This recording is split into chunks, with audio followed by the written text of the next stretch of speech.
Ok, genial. La clase es bastante corta. Vamos a hacerla dirigida, concisa y precisa. Eh, eh, Vamos a empezar recordando qué es la placenta.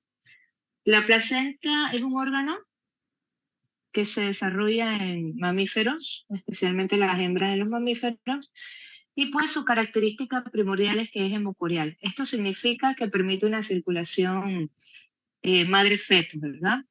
Permite el intercambio de gases, nutrientes que van a favorecer el crecimiento del feto, así como una vez la gestación ocurre, se produce hormona gonadotrofina coriónica humana, que es la que va a mantener el embarazo una vez el cuerpo lúteo ya termina su función, que es alrededor de la séptima, octava semana. También va a producir progesterona, también va a producir el lactógeno placentario, indispensable para el desarrollo y la maduración de la glándula mamaria, preparándola para el momento de dar lactancia. Además, sirve de barrera de protección para el feto, una barrera inmune que impide que el cuerpo de la madre rechace el feto, ya que recuerdan que tiene carga tanto materna como paterna.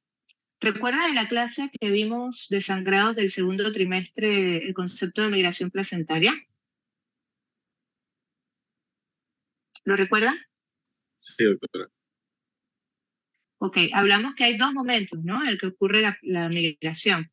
Y que realmente no es que la placenta se desplace, sino que el útero al aumentar su tamaño, porque tiene que acomodar el crecimiento del feto, la producción de líquido y el desarrollo de la placenta, va a parecer que la placenta se desplaza a medida que el útero se va agrandando, pero no es que la placenta se mueva solita del área donde se implantó.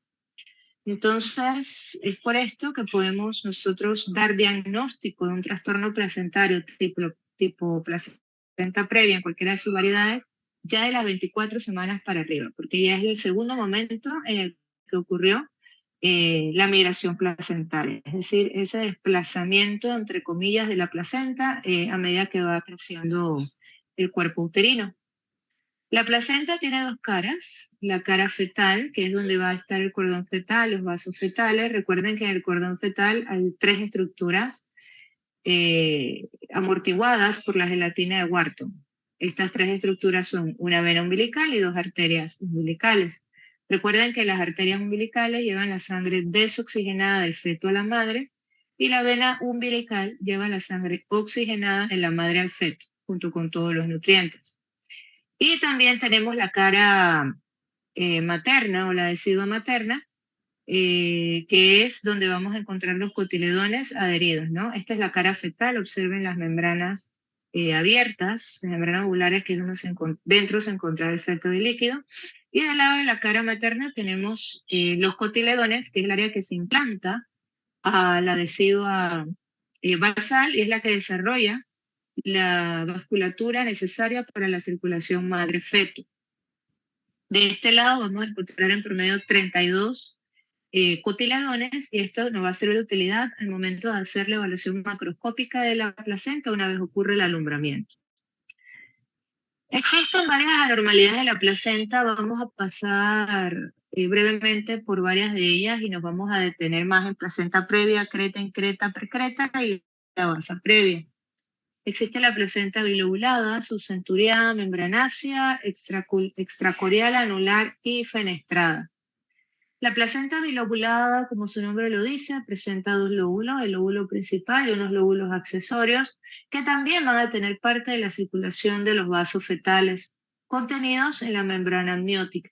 Es muy rara, de hecho de 350 embarazos en uno se podría encontrar esta placenta bilobulada, y pues esta característica pues también puede impactar en el crecimiento del feto, ya que recuerden que el feto depende de un adecuado desarrollo de la placenta para que ocurra un intercambio adecuado de nutrientes y oxígeno que va a contribuir en su desarrollo. Tenemos la placenta subcenturiada. Esta placenta va a ser una gran placenta con un pequeño lóbulo, igualmente contenido en las membranas. No va a desarrollar vasculatura directa del cordón umbilical, sino unos vasos nutricios accesorios.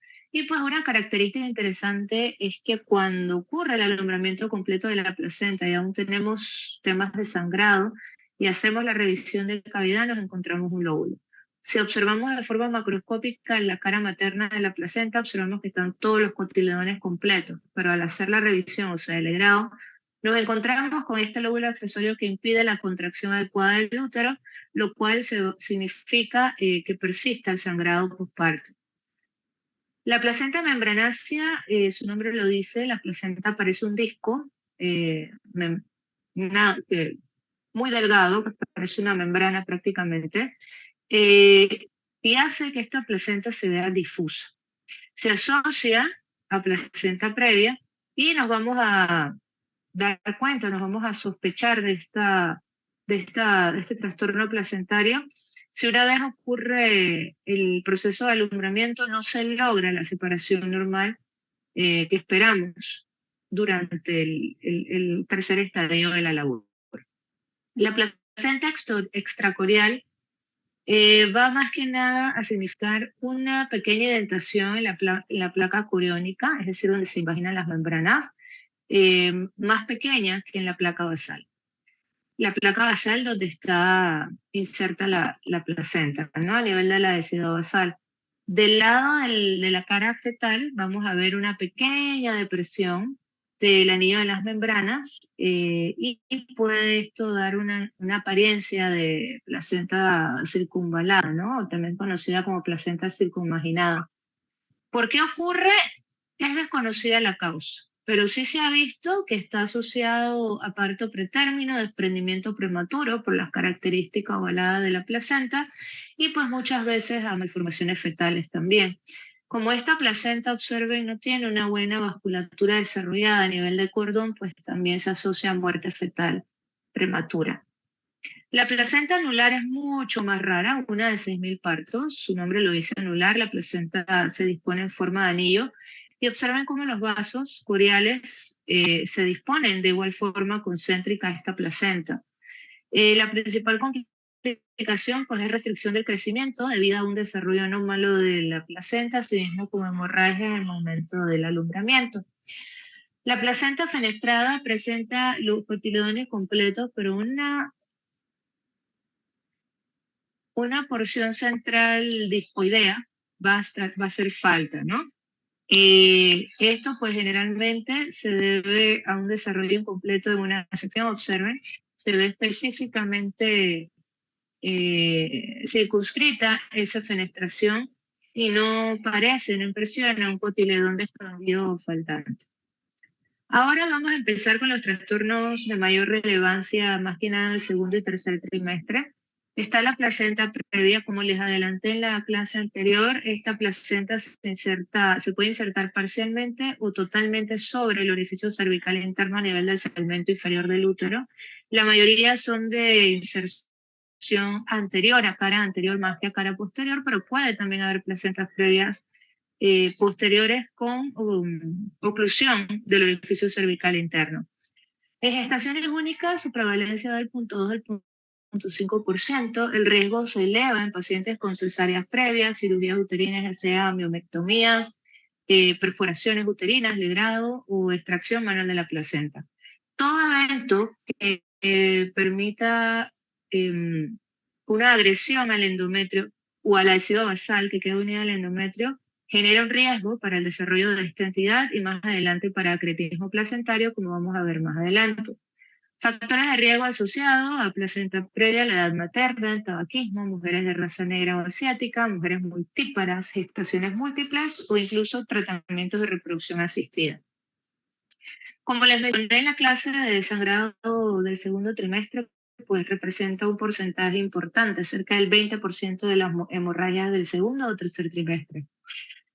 Recordando, la clasificación es oclusiva, cuando ocluye totalmente el orificio cervical interno, no oclusiva cuando ocurre de forma parcial el orificio cervical interno, marginal, también se le conoce cuando está justo en el borde del orificio cervical y cuando se inserta a 2 centímetros del orificio cervical interno se conoce como placenta de inserción baja. Recordando también el cuadro clínico, es esa paciente que llega con un cuadro de sangrado rojo, rutilante, abundante, sin dolor. pocas veces se asocia a dinámica uterina, pero si existe, no descarte el diagnóstico. Entre las 30 y 36 semanas es cuando más vamos a encontrar esta entidad, y pues solo un pequeño porcentaje, cerca del 10%, permanece asintomática. El gold estándar para el diagnóstico es el ultrasonido transvaginal, donde debemos ubicar el orificio cervical interno, el canal endocervical y el orificio cervical externo. Asimismo, identificar el borde placentario, hacia dónde se ubica. Si se ubica de forma total en el orificio cervical interno, es una placenta oclusiva total, y si se ubica parcialmente obstruyendo el orificio cervical, es una placenta oclusiva parcial. Si se ubica a nivel del margen del orificio cervical interno, es una placenta marginal, y se ubica a 2 centímetros de distancia desde el orificio cervical interno, el borde final de la placenta, es una placenta de inserción baja o baja lateral. Bien, el diagnóstico, una vez ya hacemos la valoración ecográfica vía transvaginal, si la paciente no presenta dolor y presenta un embarazo lejos del término, menos de las 34 semanas, conviene, uno, iniciar la maduración pulmonar fetal con corticoides y preparar a esa paciente para interrupción a las 36 semanas. Si la paciente ingresa con sangrado y mejora el sangrado, le quitamos el dolor al ultrainhibirla, le ponemos corticoides, está por debajo de las 34 semanas, esa paciente la mantenemos observación e interrumpimos a la semana 37 de manera electiva vía cesárea. Las placentas de inserción baja o lateral podríamos pensar darle labor de parto siempre y cuando esta inserción esté más allá, esté a 2 centímetros o más, lejos del orificio cervical interno. Sin embargo, un alto porcentaje termina en cesárea. Como les comenté, si existe dolor, hay que hacer una tocólisis o uteroinhibición para quitar el estímulo de la contracción que está generando el sangrado. Iniciar la maduración pulmonar es importante. Si la paciente es menos de 31 semanas, pues la neuroprotección con sulfato de magnesio ante un parto inminente es necesaria. El reposo absoluto para evitar el sangrado o que continúe la estimulación dolorosa. Y si la paciente presenta una hemorragia grave a pesar del tratamiento, pues inmediatamente la interrupción, independientemente de la edad gestacional, ya que la paciente puede caer en una hemorragia obstétrica que comprometa su vida y por supuesto el feto también, el proceso fallecer. La vía de terminación, si la paciente está sintomática, 37 semanas es el gold estándar, algunos se atreven a llevarla a las 38. Si la paciente está sintomática, 36 semanas, o en la edad gestacional en la que se encuentre si no mejora la hemorragia. Si ya está por arriba de las 34 semanas y ya se completó la maduración pulmonar fetal y está con sangrado, la interrupción es indicación en ese momento. Y pues se puede considerar parto vaginal aquellas con placenta previa de inserción baja. La incisión que hacemos en útero, pues en placenta con inserción anterior, independientemente de la modalidad en la que nos encontremos, es corpórea, así evitamos la placenta y podemos minimizar el sangrado al no atravesarla.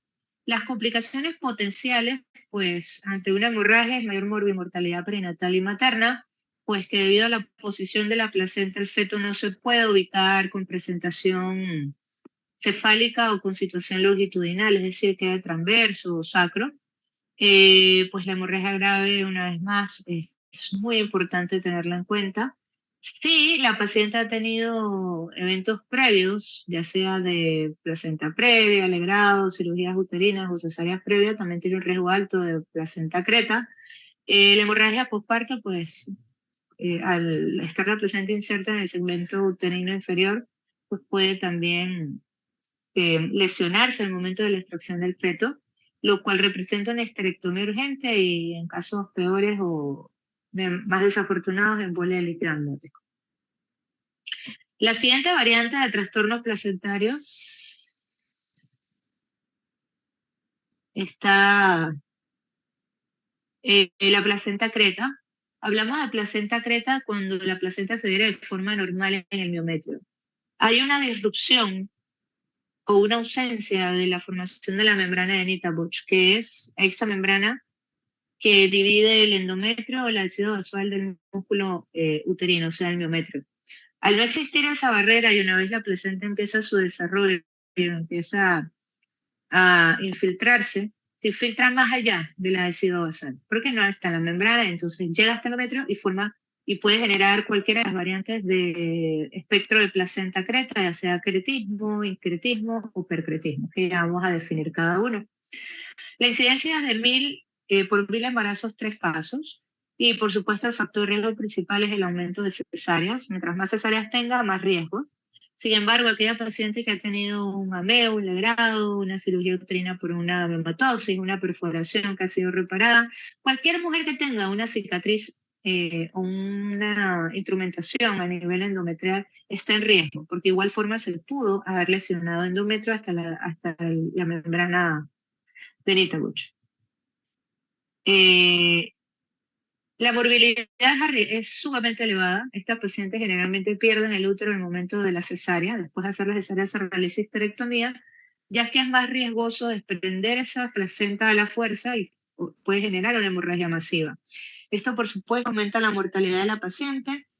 Y el aspecto que aumenta la necesidad de transfusiones de hemoderivados, puede aumentar su riesgo de infección intraabdominal secundaria al sangrado. Y por supuesto, lesión de órganos adyacentes si ocurre un percretismo, como vamos a ver más adelante. La mortalidad es alta, es del 7%, así que una vez se logra detectar con tiempo esta entidad, lo ideal es preparar adecuadamente a la paciente para hacer un manejo multidisciplinario organizado, que incluye varios aspectos que vamos a ver más adelante y pues así asegurar un mejor pronóstico de recuperación a la paciente. Hablamos de placenta creta cuando las vellosidades coriales se insertan directamente sobre el endometrio. Esta es la más común, alrededor del 80%. Hablamos de incretismo o placenta increta cuando las vellosidades coriales invaden el espesor del endometrio. Esta es menos frecuente, es un 15% de los trastornos placentarios tipo acretismo. Y pues la placenta percreta es aquella que invade más allá de la serosa miometría. Es decir, invade órganos adyacentes, como cuáles, vejiga, intestino, recto, independientemente de lo que invada. Todo lo que es por fuera del útero es percreta. Capa de Nitabuch, corrijo, les estaba diciendo membrana, es capa de Nitabuch. Pues ya les expliqué la patofisiología y por qué ocurre. El cuadro clínico es bien aparatoso cuando una mujer llega con un diagnóstico de placenta previa, sangrando y hacemos la anamnesis, vemos que hay una paciente con hemorragia transvaginal, abundante, en caso de que la placenta invade vejiga puede haber hematuria, y pues al hacer la cesárea observamos que la placenta no se desprende, o es duro desprenderla. Ante esa sospecha de acretismo es mejor dejar la placenta, cerrar el útero e iniciar la histerectomía. También se habla de un acretismo parcial. Puede ser que una parte de la placenta sí esté acreta y el resto de la placenta se alumbre bien.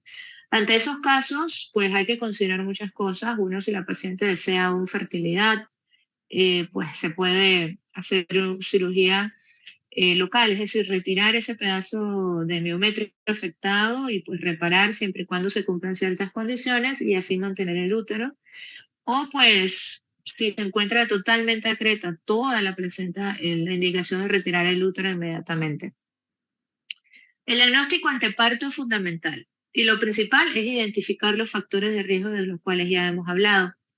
La ecografía es el método de elección de diagnóstico. Existen muchos signos, son cerca de 8 signos importantes a nivel ecográfico que nos pueden dar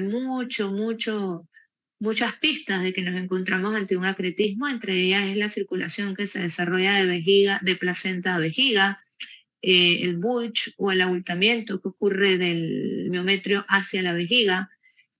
Podemos también tener lagunas, lagunas placentarias que hacen una circulación colateral o vasos puentes con la vejiga, con la serosa de la vejiga. También podemos tener aquí la pérdida de la capa o de la zona clara. Esto nos habla de un alto riesgo de acretismo placentario.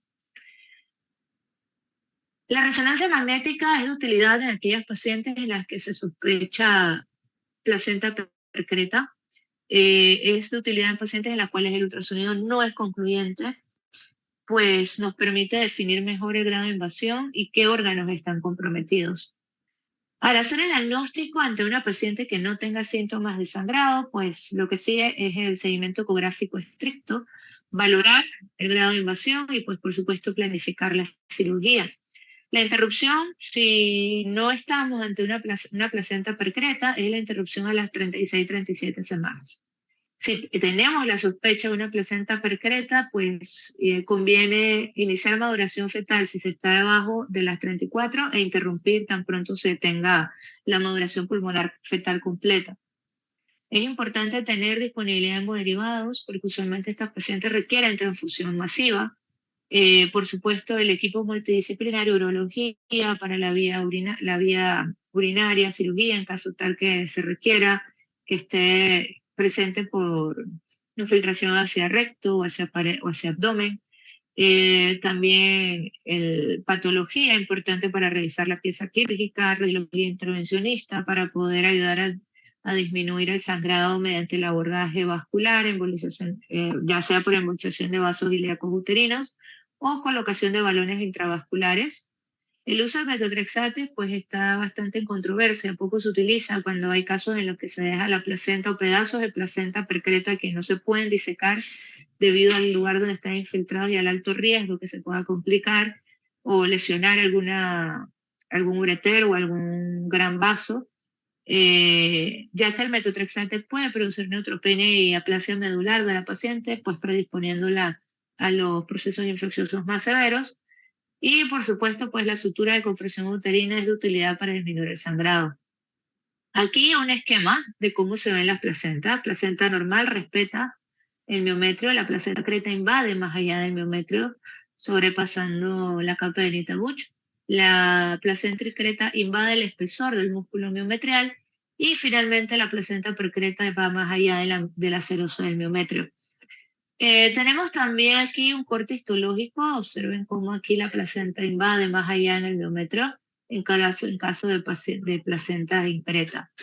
En caso de placentas percreta, observen cómo esta placenta invade más allá de la serosa uterina. Todo esto es placenta, lo que ven aquí. Aquí esta fue la histerotomía que se hizo para sacar al feto, se suturó y se inició la extracción del útero. La basa previa es otro trastorno placentario menos común. Se diagnostica más que nada en la labor de parto y es sumamente aparatoso ya que sangra bastante y bastante rápido. Esto pues se define como la presencia de vasos fetales en las membranas ovulares. Los vasos fetales están recubiertos con la gelatina de Wharton en todo su espesor hasta el momento de insertarse en la placenta. En la placenta previa, la gelatina de Wharton no recubre los grandes vasos, sino que estos vasos se van por las membranas ovulares hasta llegar a la placenta. Es por esto que se diagnostica más que nada en partos. En la labor de parto, cuando se hace la ruptura de membranas, empieza la paciente con una hemorragia intensa, bradicardia fetal, la mujer se hipotensa, y eso es un alto signo diagnóstico de placenta, de vasa previa. Y esto, pues el tratamiento es la interrupción rápida del embarazo, es decir, por cesárea, para controlar, por supuesto, el sangrado. Se ve más que nada en gestaciones múltiples o pacientes con terapia de reproducción asistida. Cuando existe inserción medicamentosa del cordón es importante sospechar. La placenta de inserción baja en el segundo trimestre pues nos obliga a pensar en esta entidad, lo mismo que las placentas bilobuladas o subcenturiadas. Recuerden que la vasculatura que se desarrolla no se desarrolla sobre la placenta en este tipo de placenta bilobulada y subcenturiada, sino que va a discurrir en las membranas ovulares. El cuadro clínico, pues ya se los mencioné como usualmente uno se da cuenta, pero si lo encontramos en la etapa prenatal, en el control prenatal, el tamizaje es usando ultrasonido o ecografía transvaginal, se localiza la presentación, el orificio del cuello y entonces se hace un Doppler a este nivel y si vemos que los vasos discurren hasta el cuello, pues alta sospecha de vasa previa, lo cual nos obliga a interrumpir este embarazo antes de que inicie la labor, es decir, entre las 35 y 37 semanas. Importante, todas terminan por cesárea. Bien, con esto terminamos. ¿Tienen preguntas, dudas, chicos? ¿Chicos? Creo que no, doctora. Ok, queda claro todo. y más. Ah, ok, genial. Entonces creo que en abril tenemos una clase de sepsis obstétrica, creo. Sí, creo que es esa. Entonces, nos vemos hasta abril, pues, que les vaya bien el parcial, muchachos. Creo que es el miércoles. Ok, que les vaya bien, chicos. Lean bien las preguntas y no cambien las respuestas. Solamente cuando las cambian pierden los puntos. Entonces, que pasen buena noche y gracias por su tiempo, ¿eh? Hasta luego. Gracias, doctora. Buenas noches.